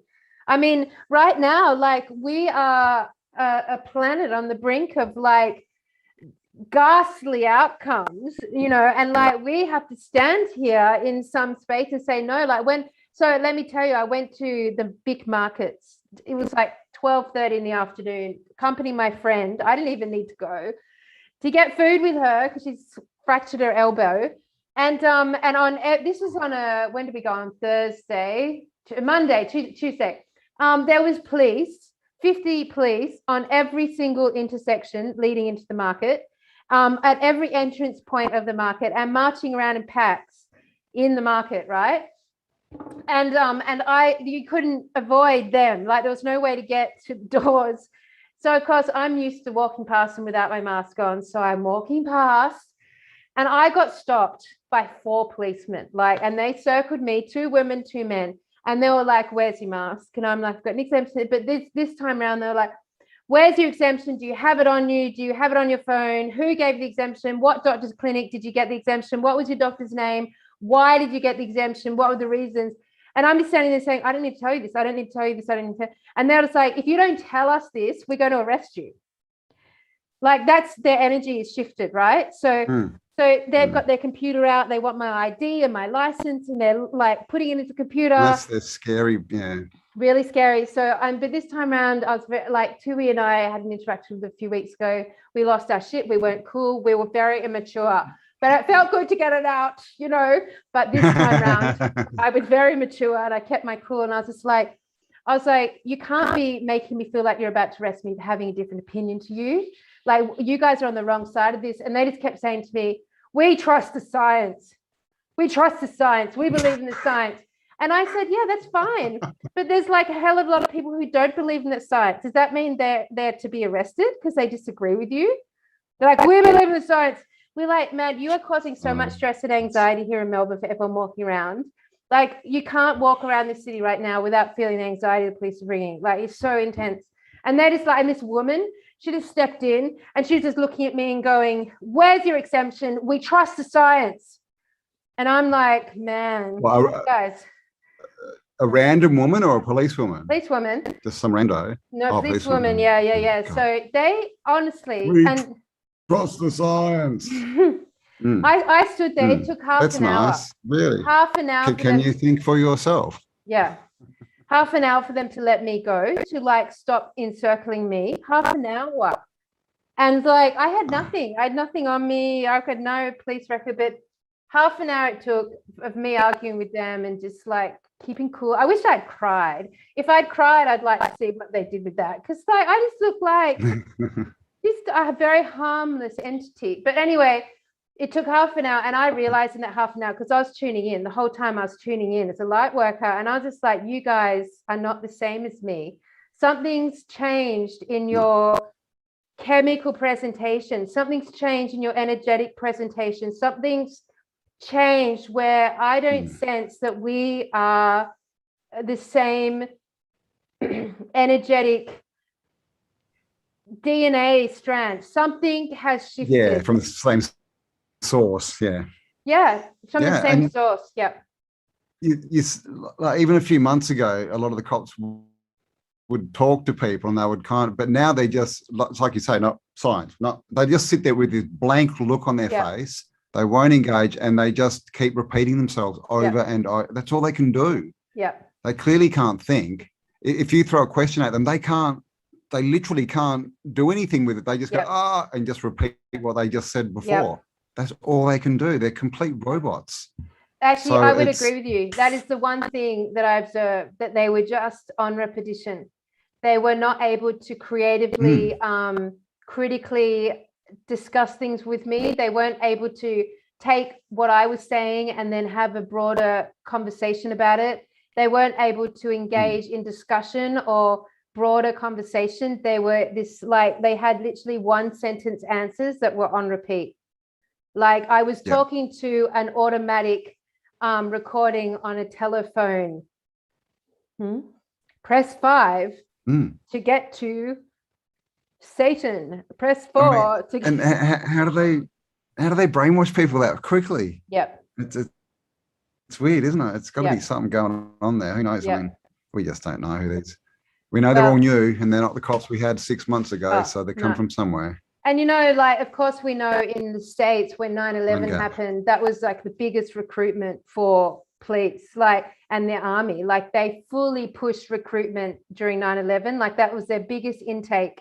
And it was the same here in Australia. 9/11, there was massive intake into the police and the military. So all of it has been very friggin' planned for a very long time.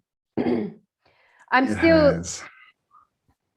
Oh, that was 42. What's the number of life? What meaning of life? 42. 42. 42. It says, how long did the Great Depression last? And it was 43 months. I just thought that was funny number. Close. No cigar. So that's it. Australia got out of the Depression, as did every other. The whole world got out of the Great Depression with 32% unemployment, which we're in right now, I think depression and mental state of well-being has just gone off the, I mean, how many suicides, how many fucking suicides are happening right now? Mental health is like brimming. Everyone's in isolation and there's chaos going with, as far as literal depression. But yeah, the world got out of the Great Depression after the gold mining and the Chinese immigration into a world war, world war by killing each other. Yeah, and I want to read something to you that came through my channel, which was freaky deaky about that topic. I thought I'd share it because it is a freaky deaky one. All right. This came out yesterday. Inside sources say China knows the imminent moment is coming when the US military will respond against the COVID-19 bioweapon attack. So they're saying that the alliance is going to respond to this bioweapon. And as a result, China is currently positioning through the world their military warships in over 60 countries and plan to take Taiwan soon. So watch out for Taiwan. Because of that, if we see Taiwan coming up in the news, like that means that what this is saying, what I'm about to read to you, is coming to light. Biden's effort to weaken the military soldiers by enforcing the vaccines, knowingly well, soldiers and military will be divided, and a perfect time for China to strike and cause chaos through shipping stoppage, energy crisis, and essential supplies. All military is on high alert.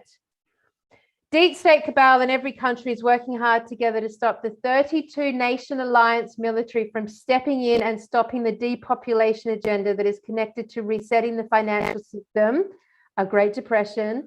Every time the deep state money goes into major debt, Great Depression, they create wars, coming out of the Great Depression. Their financial institutions cannot sustain growing societies. That's why war is created every time their financial system starts to crash. Yeah. They are starting to withhold energy resources. This will bring about the collapse. The deep state plan is crumbling at many levels and exposure is leaking and time is ticking. There is only one chance for all military alliances to strike together on their own deep state governments and military. CCP China knows the moment is coming.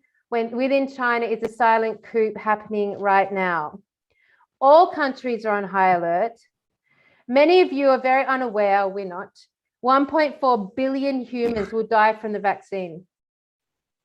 Like, I don't really want us to be spreading this sort of information, like, because I don't know if it's accurate or not, but I just feel like sharing this little tiny bit. 1.4 billion humans will die from the vaccine, the bioweapon, and the death count chaos has already started. These important chess moves had to happen. White hats took a step back as the enemy used up their final moves and energy, and now the strike's about to happen. The news is fake, the war is real.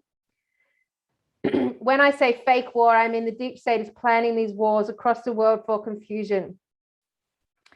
To have the sheep look away from the truth of exposure of the pandemic, the bioweapon vaccine, this fake war is nevertheless a war. So they're basically saying that there's going to be this like fake war with China, worldwide war with China hitting to take away from the fact that 1.4 billion people potentially are about to start dying from the bioweapon. They introduce a war. So even though the war is going to distract us, it's still a real war. So it's fake on one level, but real on another. And then it said once again, important to have 30 to 60 days water and food on tap. Near-death civilization event. We're inside the event. So far. Jeez, it's all well, I mean, we can feel that it's all something big is not too far away, that's for sure. But I mean, I think, I wouldn't, don't get scared, guys. Just stand in your power, just put your energy into what you want and understand, there's a lot of stuff going on and most humans are good. We know this, right? The vast majority are good. So it's not that everyone's bad. And that's a lot of people think this as well, years ago, it used to be, oh, it was 0.1% of the 0.1% of the evil ones. And now everyone, I don't know, seems to think it's half the population, but it's not. That's a very small percentage of people. They just unfortunately have a lot of money and a lot of influence, but you know, that only gets you so far. So yeah, don't take it bad. The war's about to hit, but we win. Yeah, and do remember that, like, we are releasing. It's for us, honestly, it's about releasing, like letting things out, letting it out, like getting emotional, expressing. Something that I have to like get better at is like releasing my emotions, like crying more, like expressing it more, being more able to speak it all out. And when I'm feeling grumpy, to say it, when I'm feeling anxious, to name it, when I'm feeling frustrated, to sit in it, when I'm feeling frightened, to sit in that and to feel it from my stomach and release it up, because that is me basically releasing all traumas from my karmic process, and we are all the same here. And so the more we can release, the more our ability to ride this storm and ride this wave becomes more and more peaceful, more and more in the flow. That's it, right? More and more in the flow. So we got to keep flow, yeah. And when we're out of the flow, when Trust. we get like, yeah. And I think for us, like if we can literally ride that wave, we can literally go with the flow of this wave. Hey guys, what is our favorite topic, right? It's all about water and the mud flood. And of course, Q and the Alliance are all about water. Water is all the time mentioned. And the only way you can ride that wave fluently is to keep releasing, letting it go. Yeah. And just trust. You know, so a lot of people get scared when they go into situations they haven't been in before. Yeah. But, you know, it could be exciting. It doesn't have to be scary. You know, it's just something different. That's all it is. And we're so used to just doing the same thing over and over and over and over again that when something's slightly different, it's like, oh, that's scary. Oh, you know what? Most of the times you think it's scary, you go and do it, and you come out the other end, you go, that was awesome. It wasn't scary at all. So bit of trust, guys, bit of trust, you know, just, I mean, do you think you've come here, you know, and you've been tricked and you got scammed and it's just a bad place where people are going to kick you around, or do you believe that you're part of the creation and you're here for a reason? Yeah, and you Right? chose this wild adventure. This wild adventure. You chose it. Your conscious and unconscious mind is fucking gleeful right now. Like it's like going through, like right now we stand here on the brink of a civil war and a nefarious takeover and a fucking time loop and a mandala and a matrix collapse and a holy shit, can we make this up even more? We are so tapped in and tuned into the energy that this sort of thing's coming. This is like giving us a lot. Like, don't feel ever like you're a victim is what I'm saying, because like literally you are a wild warrior man and woman riding a wave and having the best time ever. Really, your unconscious mind is. Yeah, exactly. Your higher self sitting up there laughing at you. Oh my God. I mean, look, I loved looking at your pyramids and your water holes. I really encourage the audience, if you want to go out there and deep dive into the Australian landscape, it's so big. We would love to hear like what you've found. Love to see your pictures and love to have a chat with anyone who's got any information. I mean, hello, the Land of Oz Mineral Company. Like, hello. You know, and work for them. Let's bust the illusion of Australia. I'm seriously, definitely. I think there's shit there we can't see yet. I really think there's stuff there we can't see yet. Yeah. Well, I still want to find that city. Yeah. That Evan and Stephen were talking about, that massive city in the middle of Australia somewhere. You know, it's out there. But as we saw with those pyramids in Giza, you know, Google Earth, they can show you whatever you want. Yeah. It's just a program. It's not, you're not looking at reality. It's like the news, right? They can, you know, gloss over it.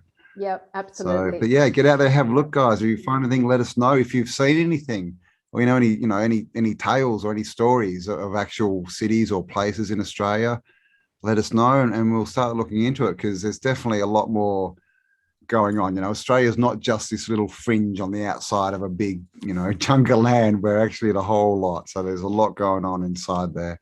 Yeah, and I A lot of reckon tunnels, a lot of stuff going underground. I reckon the Tartarian hunters were kind of like that analogy of Columbus arriving and the native shamans. They had to really stare at the water rippling for like 7 days before they could even see the ship, because they'd never comprehended what a ship was. That's a metaphor, I'm sure. But like for us as Tartarian hunters, looking at Australia now, like staring at that vast desert with nothing and thinking, no, there's a fucking crystal city here. I know there is. Like, I'm going to see it. I'm going to see it. I'm going to see it. We're going to damn well see it. It's going to make itself known. You're going to find it, yeah. No one's looked for so long. No one's looked for it, Cambell, for so long. Exactly. Yeah. Look at the stories. You'll die if you go out there. So yeah. And what happens when you like go away and you like clean your house and then you lock it up and then you go away for 3 weeks and then you come back and it's full of dust? It's because the observer hasn't had its eye on it and it's literally falling apart. The reality that's inside of your house is starting to collapse. There's no observer on it. So a crystal city in the middle of Australia with no one observing, no one knowing to observe it for 200 years. Like, what does that make it look like? The collapsed Australian desert? I don't know. Who knows? Yeah, let's get out and have a look. All right. I think I'm going to have to commission a piece of artwork, like at least giving us an impression of a crystal city in the middle of Australia. Definitely. That sounds... See what that... Yeah, so you know it was in Oz, right? Where did the yellow brick road lead to? Yep, the land of Oz, the Emerald City, with the wizard, with the nasty wizard sitting there behind the what was it, like a fucking... The little curtain, pretending. Curtain, that's right. Pretending he was powerful. Yeah, behind the curtain. All right, dudes. All righty. So there we go. Great show. I love it how come through a lot in that one for sure. Yeah. I really love how we can sit here and look at Australia through Tartarian eyes and yet still see it playing out in modern day with what's going on exactly as we speak today and yesterday, and how those two just sort of overlay so beautifully. So, like, pleasure to speak to you, Cambell, as always. I love having these chats. We always go down such a cool little rabbit hole. Definitely. So I guess... Thank you for another chat. And if anyone wants to join us, leave us a comment. Probably the Facebook group is the easiest, or if you leave one on mine, who knows? I may randomly see it, but I probably won't. Well, that's because you... come and join us. You've elevated to like a superstar in the Tartarian realm, so you're a bit busy, but you can definitely contact me. I am. And obviously we love having our community on. Marty was excellent last week and everyone's really loved hearing what he had to say. And Joe was like, anyone who wants to get on with us, we would love that. I mean, we just have a good old chat, really. Definitely. So like, it's not scary. Yeah. It's wild. No, we're nice. We are nice and fun. All right, guys. All about building. Yep. So all about building community. So jump on, let us know. Yeah, all about. Hey, and I noticed that you're doing a gathering. Do you want to talk about that? I did. You've already seen that. Yes. Got that organised for a couple of weeks. So yeah. Where's that happening? Yeah. When's so 2 weeks. I think 16th of October. It's going to be in a park. We can talk a bit more offline about other things we can do. Create gatherings online, offline, all that kind of stuff. Brilliant. Yeah, because I'm busting to have one here in Melbourne. I'm like, come on. I'm willing. If you guys are willing, I'm willing. Like, fuck it. I'm willing. Let's do it. Yeah. I've already got one message saying, can we have one in Melbourne? So there you go. You'll have one person there. Yeah, there must be a way. I'll think about it. I will think about it. Yeah. We'll be able to do something, even if at the worst for Melbourne and Sydney, if at the worst, if it's online, it's better than nothing, at the moment, but definitely build up. And we did talk about December 21st, which is something we've got a big equinox. Yes, we're doing something, Cambell. We're doing something. Solstice. Sorry, solstice. Yeah. Yep. So if anyone's got a big block of land out in the desert anywhere that we can come and camp on, or any ideas, Yep. we want to get something where we can meet up. People can, just out in the country, bring a tent, bring your whatever, your van life van, and we'll just party for a week over the solstice, isn't it? Solstice, Yep. yeah. Yep. Absolutely. We're going to organize something. We're going to So work let us it know all about out. that too. And we'll definitely organise that and let you know. Awesome. So there we go, guys. Another one done and dusted. Thank you, Campbell. All right. Well, we'll sign off and say have a beautiful afternoon or morning wherever you are in the world. And we'll catch you next week on Tartaria, Australia. So see you later. Same tart time, same tart channel. See you guys.